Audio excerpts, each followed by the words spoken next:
मैं एम नफीस रशीद, आप देख रहे हैं भारत न्यूज़ 247। लगातार त्रिलोकपुरी मयूर विहार कवर कर रहा हूं।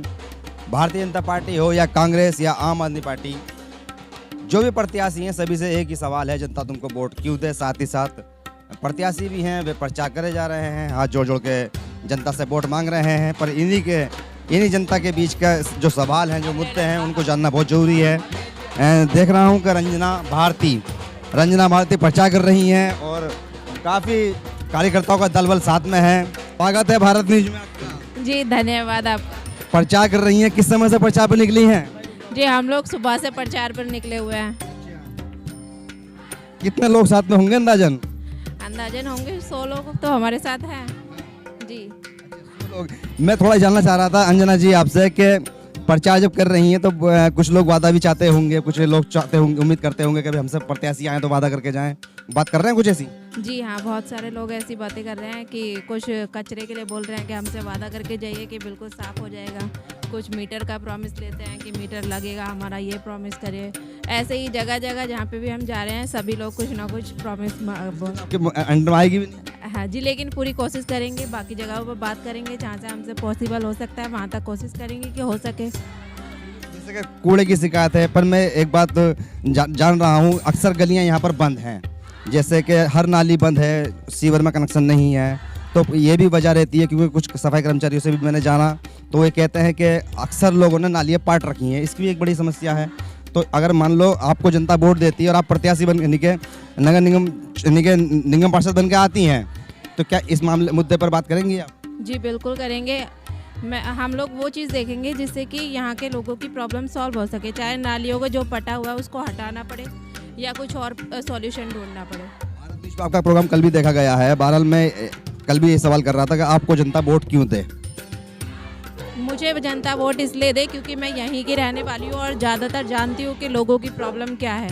यहाँ पर बहुत छोटी छोटी प्रॉब्लम्स है लोगों की, जैसे कचरा पड़ा हुआ है, कचरे के लिए कोई कुछ सुविधा नहीं है, नालियाँ भरी हुई हैं, सीवर का पानी बाहर आ रहा है और मच्छर बहुत ज़्यादा है, फॉगिंग नहीं हुई है इस बार।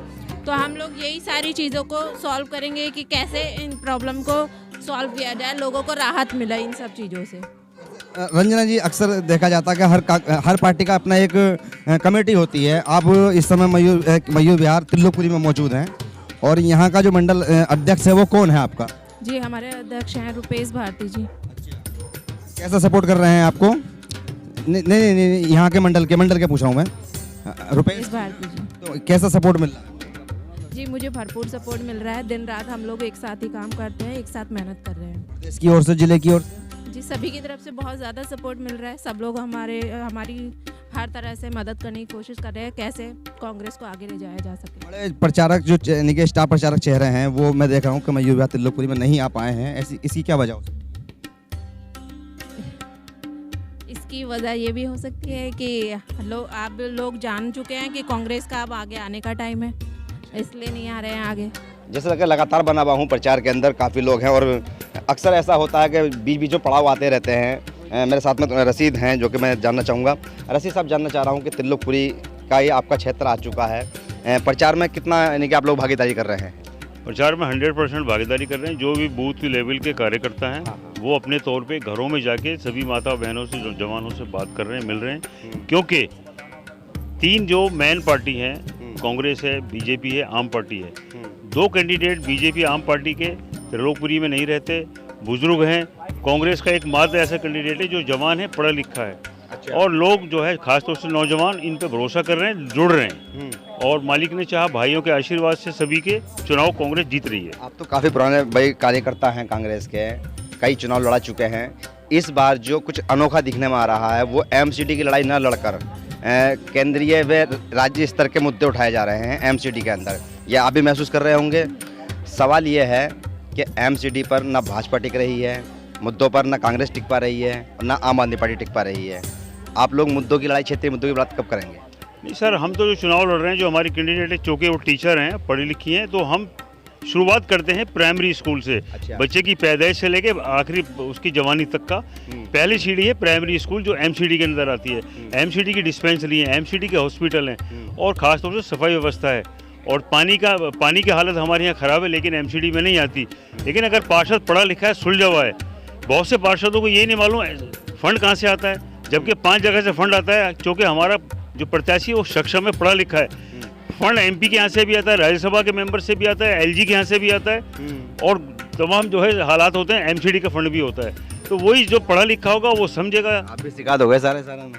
थोड़ा जानना ये था आपसे कि आप तो मंडल अध्यक्ष हैं ना यहाँ पर, हैं? वाह, राजेंद्र जी ब्लॉक अध्यक्ष कहते हैं ना आप लोगों में। हाँ, तो जैसे बीजेपी में मंडल अध्यक्ष होते हैं। हाँ, चलिए जानना ये था राजेंद्र जी आपसे कि जो सीट जो बदली है, महिला सीट हुई है, उम्मीद ये लगाई जा रही थी कि भाई यानी कि महिला सीट नहीं होगी, तो क्या महिला सीट होने से फ़र्क पड़ा है प्रचार में आप लोगों के?